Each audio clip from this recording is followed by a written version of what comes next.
রাষ্ট্রপতি হিসেবে শপথ নিলেন হাফিজ উদ্দিন আহমেদ। শপথ অনুষ্ঠানে নবনির্বাচিত রাষ্ট্রপতিকে শপথ বাক্য পাঠ করান প্রধানমন্ত্রী তারেক রহমান। দুর্নীতিবাজদের রাতের ঘুম রীতিমতো হারাম হয়ে গেছে, কারণ তিনি কোনো সাধারণ নেতা নন। তিনি একাই 100 স্পিকারের চেয়ারে বসে তিনি এমন এক ভেলকি দেখিয়েছেন যা দেশের রাজনীতিতে কেউ স্বপ্নেও ভাবেনি।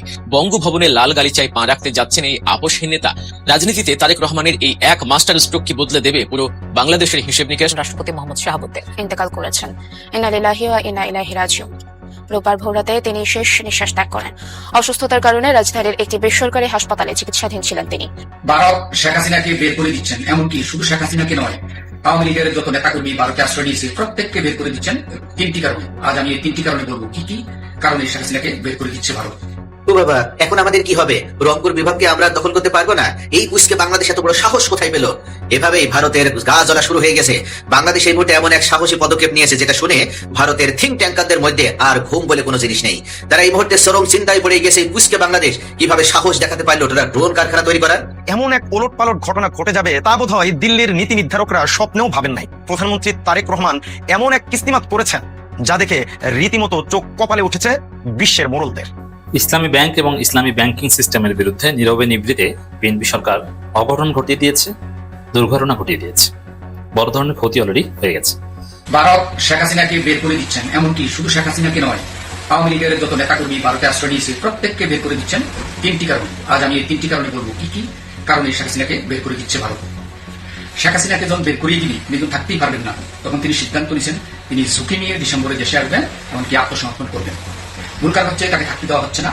যে 3 কারণে, আজ এই 3 কারণে বলছি। 1 নম্বর কারণ হচ্ছে শেখ হাসিনা জাতিসংঘের রিপোর্ট অনুসারে আন্তর্জাতিক একজন চিহ্নিত অপরাধী, খুনি, সন্ত্রাসী, ফেসিস্ট। এটা প্রমাণিত, সারা বিশ্বে এটা প্রমাণিত। জাতিসংঘে প্রমাণিত হওয়া মানে সারা বিশ্বে প্রমাণিত। তাই জাতিসংঘ ইন্ডিয়াকে ভালো চোখে দেখছে না। এমনকি আমেরিকা বা ভারতের সাথে যে একটা সুসম্পর্ক ছিল, তাদের যে একটা মিত্র রাষ্ট্র ছিল, শুধু এই শেখ হাসিনাকে কেন্দ্র করে এই ভারত এবং আমেরিকার মিত্র থেকে শত্রুতে পরিণত হয়েছে। 1 নম্বর কারণ হচ্ছে এটা, তাকে এজন্য ইন্ডিয়া বের করে দিতে বাধ্য, বের করে দিবে। আর 2 নম্বর কারণ হলো শেখ হাসিনাকে বের করে দেওয়ার যে বাংলাদেশের সাথে ইন্ডিয়ার যে সুসম্পর্ক ছিল, সেই সুসম্পর্ক এখন দুঃসম্পর্কে পরিণত হয়েছে। মিত্র থেকে এখন শত্রুতে পরিণত হয়েছে।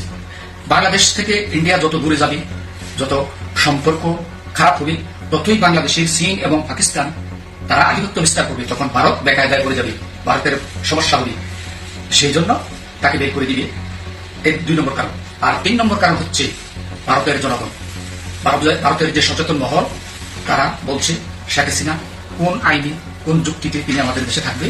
ও বাবা, এখন আমাদের কি হবে? রংপুর বিভাগকে আমরা দখল করতে পারবো না? এই পুষকে বাংলাদেশ এত বড় সাহস কোথায় পেল? এভাবেই ভারতের গা জ্বলা শুরু হয়ে গেছে। বাংলাদেশ এই মুহূর্তে এমন এক সাহসী পদক্ষেপ নিয়েছে যেটা শুনে ভারতের থিঙ্ক ট্যাঙ্কারদের মধ্যে আর ঘুম বলে কোনো জিনিস নেই।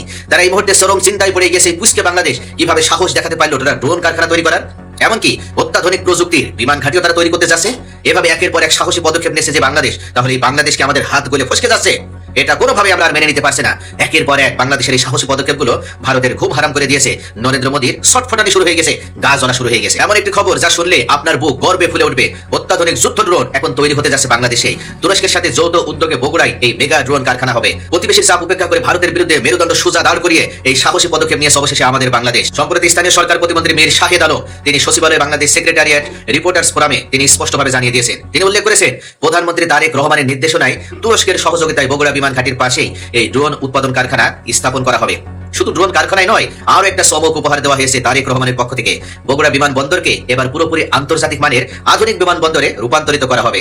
একই সাথে উত্তরাঞ্চলে বাংলাদেশ বিমান বাহিনীর প্রথম বিশেষায়িত বিমান ঘাঁটিও স্থাপন করা হবে এবং সেটার অনুমোদনও আমাদের এই সাহসী, সৎ এবং যোগ্য প্রধানমন্ত্রী প্রদান করেছেন। অর্থাৎ এমন প্রধানমন্ত্রী তো আমরা 55 বছরে খুঁজে ফিরেছি, কিন্তু কখনো আমাদের সামনে এমন প্রধানমন্ত্রী আমরা পাইনি। জিয়াউর রহমান আমাদের দেশটাকে সঠিক পথে নিয়ে যাওয়ার চেষ্টা করার মাধ্যমেও তাকে হত্যা করা হয়েছিল এবং তার সেই পথটাকে রুদ্ধ করে দেওয়ার চেষ্টা করা হয়েছিল। তারা ভেবেছিল প্রেসিডেন্ট জিয়াউর রহমানকে হত্যা করে দিতে পারলে এই বাংলাদেশের মেরুদণ্ড ভেঙে পড়বে, আর কেউ বাংলাদেশকে সামনে এগিয়ে নিয়ে যাওয়ার স্বপ্ন দেখতে পারবে না, সেটা বাস্তবায়ন তো দূরে থাক। অবশেষে আমাদের মাঝে আমাদের সেই সাহসী মরহুম প্রেসিডেন্ট তারেক রহমানের ভিতরে ফিরে এসেছে এবং একের পর এক এই সাহসী প্রধানমন্ত্রী তিনি সঠিক পথে ধাবিত হওয়ার মাধ্যমে দেশটাকে সামনের দিকে এগিয়ে নিয়ে যাওয়ার দীপ্ত প্রত্যয় তিনি গ্রহণ করেছেন। বগুড়া বিমানবন্দর বঙ্গবন্ধুর পাকিস্তান আমলে তৈরি দীর্ঘদিন ধরে অবহেলিত ছিল রাজনৈতিক প্রতিহিংসার কারণেও শহীদ প্রেসিডেন্ট জিয়াউর রহমান এবং বেগম খালেদা জিয়ার আমলে উন্নয়নের চেষ্টা হয়েছিল, কিন্তু তা বাস্তবায়িত হতে পারেনি। এবার আর কোনো বাধা নেই, প্রধানমন্ত্রী তারেক রহমানের নেতৃত্বে কাজ পুরোদমে এগোচ্ছে। কিন্তু প্রশ্ন তৈরি হচ্ছে যে তুরস্কের সাথে কেন এই জোট? তুরস্ক বর্তমান বিশ্বের ড্রোন প্রযুক্তিতে শীর্ষস্থানীয় একটি দেশ। বাইরাক্তার টেকনোলজির বাইরাক্তার টিবিটি ড্রোন ইতিমধ্যে নাগার্নো কারাবাগ, ইউক্রেন সহ বিভিন্ন যুদ্ধক্ষেত্রে অসাধারণ সাফল্য দেখিয়েছে। বাংলাদেশ সেনাবাহিনী ইতিমধ্যে টিবিটি ড্রোন কিনেছে এবং সফলভাবে ব্যবহারও করেছে। এখন যৌথ উৎপাদনের মাধ্যমে দেশীয় কারখানার ড্রোন তৈরি, রক্ষণাবেক্ষণ এবং আপগ্রেড করাও সম্ভব হবে। এতে প্রযুক্তি হস্তান্তর ঘটবে, শত শত তরুণ প্রকৌশলী প্রশিক্ষিত হতে পারবে এবং আমরা বিদেশি নির্ভরতা থেকেও মুক্তি পাবো। অর্থাৎ আমাদের দেশের যে সমস্ত সোনার ছেলেরা তারা বিদেশে পড়াশোনা করার মাধ্যমে উপযুক্ত স্পেস পায় না, তারা অবশেষে এই দেশে উপযুক্ত স্পেস পাবে। এই প্রকল্প ফোর্সেস গোল 2030 এর অংশ। উত্তর সীমান্ত ও বিস্তীর্ণ সমভূমিতে 24 ঘন্টা নজরদারি, দ্রুত তথ্য সংগ্রহ এবং জরুরি অবস্থায় তাৎক্ষণিক আক্রমণ ক্ষমতা অনেক গুণ বৃদ্ধি পাবে। নতুন যুদ্ধ বিমানগুলোকে এই ঘাঁটিতে মোতায়েন করা হবে, ফলে দেশের আকাশ সীমা রক্ষায় বগুড়া হয়ে উঠবে অত্যন্ত গুরুত্বপূর্ণ কৌশলগত এক কেন্দ্র। শুধু প্রতিরক্ষা নয়, এই প্রকল্প উত্তরাঞ্চলের অর্থনীতিকে পুরোপুরি বদলে দিবে। আন্তর্জাতিক বিমানবন্দরের কারণে বাণিজ্য বাড়বে, এমনকি ড্রোন কারখানায় শত শত কোটি টাকার বিনিয়োগও আসবে। স্থানীয় যুবকদের জন্য উচ্চ বেতনের চাকরি তৈরি হবে। বগুড়ায় শুধু কৃষি অঞ্চল হিসেবে আর বগুড়া সমাদিত থাকবে না, বগুড়া উন্নত শিল্প এবং প্রযুক্তি হাবে পরিণত হবে। এতে জাতীয় জিডিপিতেও বড় অবদান রাখতে সক্ষম হবে আমাদের বগুড়া। তো ভাইরা, এটা খোলাখুলি বলা যায় এই পদক্ষেপ ভারতকে অস্বস্তিতে ফেলে দিয়েছে। তারা চায় না বাংলাদেশ স্বাধীনভাবে প্রতিরক্ষা সক্ষমতা বাড়াক, কিন্তু বাংলাদেশ সাহসিকতার মাধ্যমে তারা আর থেমে থাকতে চায় না, কোন রাষ্ট্রের অধীনে থাকতে চায় না। তুরস্কের মতো একটি শক্তিশালী বৃত্তির সাথে হাত মিলিয়ে এই বাংলাদেশ দেখিয়ে দিচ্ছে যে আমরা আর কারোর ইশারায় চলবো না। এই জোট শুধু ড্রোন নয়, ভবিষ্যতে ট্যাঙ্ক, রকেট সিস্টেম সহ আরো অনেক প্রতিরক্ষা সরঞ্জামের যৌথ উৎপাদনের দরজা খুলে দিচ্ছে। তবে এই মুহূর্তে প্রতিবেশীরা যত চাপ দিক এবং প্রতিবেশীরা যত উদ্বিগ্নতা দেখার এবং বাংলাদেশকে যত নীল নকশা বাস্তবায়ন করার ষড়যন্ত্র করুক না কেন, কোনোভাবে সেটা তারা বাস্তবায়ন করতে পারবে না। কারণ এই বাংলাদেশ এমন একটা দেশ, ছোট্ট ভূখণ্ড হতে পারে, কিন্তু এই রাষ্ট্রে 20 কোটি বাঘের বসবাস। ঠিক যেমন ইরানি জনগণ তারা একতা রক্ষা করার মাধ্যমে, ইউনিটি বজায় রাখার মাধ্যমে আমেরিকা এবং ইসরায়েলের মতো শক্তিশালী রাষ্ট্রের 20 দাঁত ভেঙে দিতে পেরেছে, তাদের সেই দানবীয় মাথা কেটে নিতে পেরেছে। সেম একইভাবে বাংলাদেশও জানে কিভাবে ভারত নামক শত্রু রাষ্ট্রের মুখোমুখি দাঁড়িয়ে বা অন্য যে কোনো রাষ্ট্র বাংলাদেশের সাথে যারাই শত্রুতা করার চেষ্টা করবে তাদের 20 দাঁত ভেঙে ফেলতে হয়। তাই কখনো আর কেউ বাংলাদেশকে নিয়ে শুধু কোনো ধরনের সামান্য পরিমাণ ষড়যন্ত্র করার চেষ্টা করে বা সামান্য পরিমাণও চেষ্টা দেখাতে যায়, তাহলে তাদের সেই 20 দাঁত শুধু ভেঙেই ফেলা হবে তা কিন্তু নয়, তাদের বুকে লাঠি মেরে এই দেশের 1 ইঞ্চ মাটি ছিনিয়ে নিতে দেওয়া হবে না। তাদেরকে উপর্যুপরি মাথা কেটে তাদের একেবারে মুন্ডুপাথিন করা হবে, তাদের ষড়যন্ত্রের নীল নকশা সমূলে উৎপাদন করে দেওয়া হবে। এই বাংলাদেশ এমন এক সাহসী বাংলাদেশে পরিণত হয়েছে, যার কারণে তারা অবশেষে এই শক্তিশালী পদক্ষেপ গ্রহণ করেছে। প্রতিবেশীদের চাপের মুখেই এই ধরনের স্বাধীন পদক্ষেপ আমাদের সার্বভৌমত্বকেও আরো মজবুত করবে। বে অফ বেঙ্গলের শক্তি ভারসাম্য বদলে যাবে একটি সিদ্ধান্তেই। বাংলাদেশ এখন এক নতুন যুগে প্রবেশ করেছে। তুরস্কের সাথে এই যৌথ উদ্যোগ প্রমাণ করে দিয়েছে আমরাও স্বপ্ন দেখতে জানি এবং সেই স্বপ্ন বাস্তবায়ন করতে পারি। কোনো বাধার মুখেই আমাদের স্বপ্ন বাস্তবায়ন থেমে থাকবে না। এই ড্রোন কারখানা শুধু একটা প্রকল্পই নয়, এটা আমাদের আত্মনির্ভরশীলতার প্রতীক। আপনাদের কাছে এখন প্রশ্ন, এই সাহসী পদক্ষেপকে আপনারা কিভাবে দেখছেন? ভারতের অস্বস্তির মুখে তুরস্কের সাথে এই জোট কি আমাদের প্রতিরক্ষা খাতকে নতুন উচ্চতায় নিয়ে যেতে সক্ষম হবে? সত্যিকার অর্থে বাংলাদেশ কি পরনির্ভরশীলতা প্রতিরক্ষা খাত থেকে বের হয়েছে তারা এই আধুনিক এমনকি এই বিমান ঘাঁটি তৈরি করার মাধ্যমে উত্তরবঙ্গে তারা গুরুত্বপূর্ণ ভূমিকা পালন করতে পারবে? এই মুহূর্তে ভূ রাজনৈতিক বিশ্লেষকগণ উল্লেখ করেছে এই একটিমাত্র বিমান ঘাঁটি তৈরির মাধ্যমে বাংলাদেশ 3টা উদ্দেশ্য সাধন করতে পারবে। 1 নম্বর, রংপুরকে যারা ছিনিয়ে নেওয়ার ষড়যন্ত্র করছে তাদের সেই ষড়যন্ত্রের 20 দাঁত ভেঙে দিতে পারবে। 2 নম্বর, বাংলাদেশের 1 ইঞ্চি মাটিও আর কেউ দখল করে নিয়ে বাংলাদেশের প্রতিরক্ষা খাতকে দুর্বল ভেবে বাংলাদেশের আকাশ সীমায় কেউ দাদাগিরি দেখাতে পারবে না। এবং 3 নম্বর, এই বিমান ঘাঁটিতে একই সাথে যেমন ড্রোন কারখানা তৈরি হচ্ছে, যেমন এটা বিমান বন্দর হবে, সেম একইভাবে এখানে অত্যাধুনিক প্রযুক্তির বিমান ঘাঁটি রাখার ব্যবস্থা করা হচ্ছে। অর্থাৎ সব মিলিয়ে বাংলাদেশের জন্য অত্যন্ত গুরুত্বপূর্ণ এই বিমান ঘাঁটিটি বাংলাদেশের নিরাপত্তায় ভূমিকা পালন করবে বলে এই ভূ রাজনৈতিক দর্শক দেখেন কি করতে গিয়ে কি হয়ে গেল। বাহ্যিক দৃষ্টিতে আমরা দেখছি যে না, বিএনপি তো ইসলামী ব্যাংকিং সিস্টেমের বিরুদ্ধে না, তারা তো ইসলামের কথা বলে। যদি আপনি জিজ্ঞেস করেন বিএনপির আদর্শ কি, অনেকে বলেন না, যেমন ফরহাদ মাজার বলেন যে বিএনপির কোনো আদর্শ নেই। আদর্শ আছে জামাতের, আদর্শ আছে আওয়ামী লীগের, আদর্শ আছে এনসিপি, বিএনপি আদর্শটা কি? হ্যাঁ, বিএনপির আদর্শের প্রশ্ন যদি করেন, এটা তারা চর্চা করে না, কিন্তু তাদের থিওরিটিক্যালি তাদের আদর্শ আছে। কি সেটা? অনেক আদর্শ আছে, যেমন গণতন্ত্র সবার আগে বলে, তারপরে মুক্তবাজার অর্থনীতি, ফ্রি মার্কেট ইকোনমি, এটা বিএনপির একটা আদর্শ। যদি বিএনপির আদর্শ ফ্রি মার্কেট ইকোনমি, এটাকে বুঝে জানে, এই জন্যই বলেন যে বিএনপির কোনো আদর্শ নেই। আবার বিএনপির আদর্শ বাংলাদেশি জাতীয়তাবাদ, এইটা হয়তো বা অনেকে জানে, বাংলাদেশি, কারণ দলের নামই হচ্ছে বাংলাদেশি জাতীয়তাবাদ। আবার বিএনপির আদর্শ হচ্ছে ইসলামী মূল্যবোধ। বিএনপির 4টা আদর্শ, এটা যারা জানেন না তাদের অবগতির জন্য জানাচ্ছে। তার মধ্যে একটা হচ্ছে ইসলামী মূল্যবোধ। আদৌ ইসলামী মূল্যবোধ তারা চর্চা করে কিনা, এটা করতো একটা সময় পর্যন্ত, কিন্তু এখন তারা আছে কিনা, না এখন তারা ইসলামী মূল্যবোধ বাদ দিয়ে সেকুলার হয়ে গিয়েছে। বিএনপি কখনো সেকুলার দল ছিল না, এই জন্য বিএনপি নিজেদেরকে কখনো প্রগতিশীল বলতো না এবং প্রতিপক্ষকে মৌলবাদী, দক্ষিণপন্থী হিসেবে গালি দিত না। কিন্তু এখন আওয়ামী লীগের অনুপস্থিতিতে বিএনপি সেকুলার হয়ে গেছে। বিএনপি নিজেদেরকে বলে প্রগতিশীল, প্রতিপক্ষকে বলে মৌলবাদী, দক্ষিণপন্থী। এই জন্য বিএনপি তার আগের আদর্শ না, এটা জিয়াউর রহমান খালেদা জিয়া যতদিন ছিলেন অথবা আওয়ামী লীগ আমল পর্যন্ত তাদের এই যে আদর্শটা ইসলামী মূল্যবোধ এটা ছিল। এই জন্য বিএনপি নেতারা মাঝে মাঝে বলতো জাতীয়তাবাদী এবং ইসলামী মূল্যবোধে বিশ্বাসী শক্তিকে ঐক্যবদ্ধ হতে হবে, ইসলামী মূল্যবোধ চর্চা করেন। বিশেষ করে আলতাফ হোসেন চৌধুরী, খন্দকার মাহবুব, এরা এই জাতীয়তাবাদী এবং ইসলামী মূল্যবোধ এইটা প্রায় বলতেন। তো দর্শক, বিএনপি তো অন দি পেপার ইসলামী মূল্যবোধ ধারণ করে।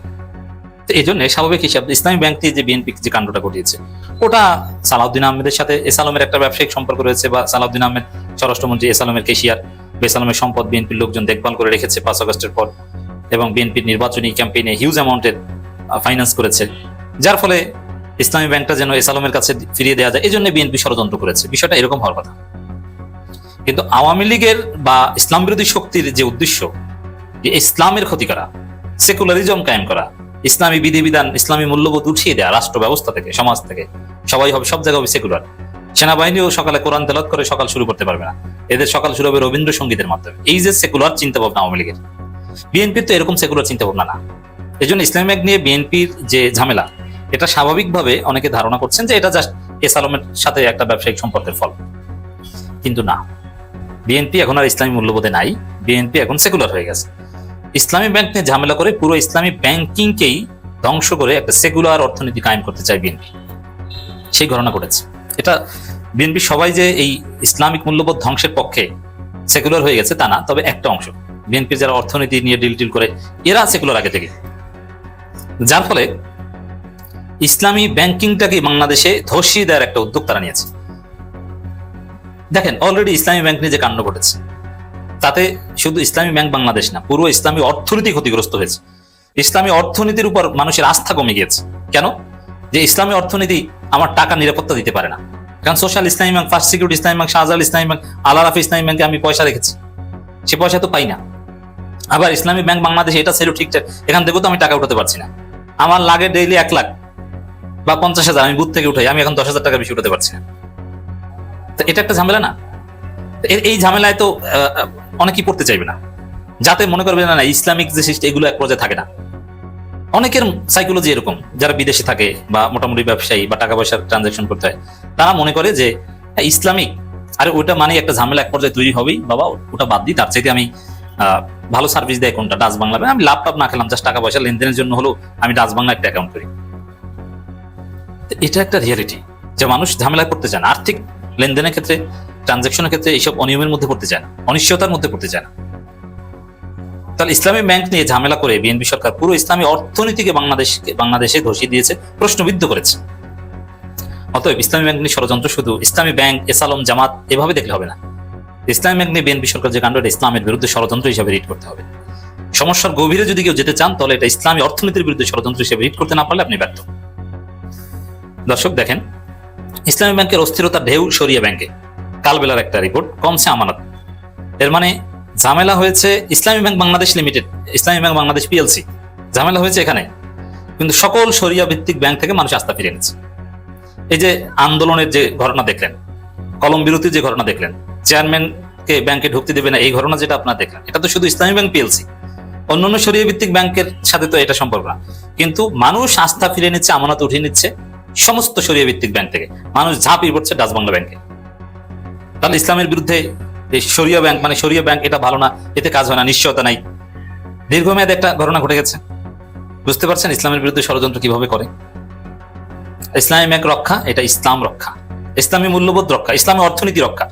যেন ইসলামী ব্যাংক রক্ষায় সর্বোচ্চ আন্দোলন আপনাকে করতে হবে, ইসলামী ব্যাংক রক্ষায় আপনাকে মহাসমাবেশে যেতে হবে, এটা সরই বাধ্যবাধকতা। আপনি যদি ইসলামী অর্থনীতির পক্ষে থাকেন আপনাকে যেতে হবে, আপনার টাকা বাঁচানোর জন্য যতটা না তার চেয়ে ইসলামী অর্থনীতি বাঁচানোর জন্য। বিলিভ ইট অর নট, এইভাবে রিড করতে না পারলে আপনি ফেইলড। 4 ইসলামী ব্যাংকের চলমান অস্থিরতার ঢেউ লেগেছে শরিয়া ভিত্তিক ব্যাংকগুলোর আমানতে। ইসলামী ব্যাংকগুলোর চলতি বছরের প্রথম প্রান্তিক জানুয়ারি-মার্চ 2026 আমানতে ভাটা পড়েছে। এই সময় ইসলামী ব্যাংকগুলোর মাধ্যমে রপ্তানি আয়, আমদানি নিষ্পত্তি ও প্রবাসী আয় আহরণের নিম্নমুখী প্রবণতা দেখা গেছে। বিশেষ করে এই জুন মাসে ব্যাপকভাবে কমে গিয়েছে ইসলামী ব্যাংকের যে রেমিটেন্স, সেটা সব সেক্টরে একদম, এলসি টেলসি গুলো যারা ব্যবসা কোনো সবাই এখন বিকল্প করছে, কোনো ইসলামী ব্যাংক বা এই ঝামেলা করতে চাই না। আমি ব্যবসা করি, ইসলামী নাম আছে এমন কোন শরিয়া আছে এরকম ব্যাংকে যে আমি ঝামেলা করতে চাই না। ব্যাংক সংশ্লিষ্টদের মতে ব্যাংক পরিচালনায় অযাচিত হস্তক্ষেপ, আমানত প্রত্যাহারের চাপ ও খেলাফি ঋণের কারণে শরীয় ভিত্তিক ব্যাংকগুলোর প্রতি গ্রাহকের আস্থা প্রায় তলানিতে নেমে গেছে। তা আস্থা না থাকলে ওটা এমনিতেই ধ্বংস হয়।